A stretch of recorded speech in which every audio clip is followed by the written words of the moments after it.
भद्रं कर्णेभिः शृणुयाम देवाः।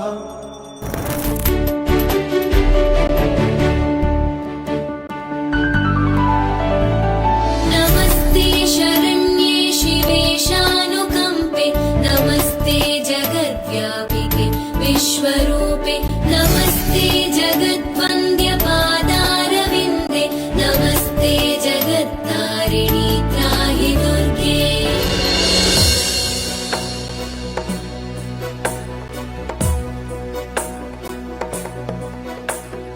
अविरलगण्डगलन्मदमेदुरमत्तमतङ्गजराजपते, त्रिभुवनभूषण भूतकलानिधिरूपपयोनिधिराजसुते, अयि सुदती जनलालसमानसमोहन मन्मथराजसुते, जय जय हे महिषासुरमर्दिनि रम्यकपर्दिनि शैलसुते।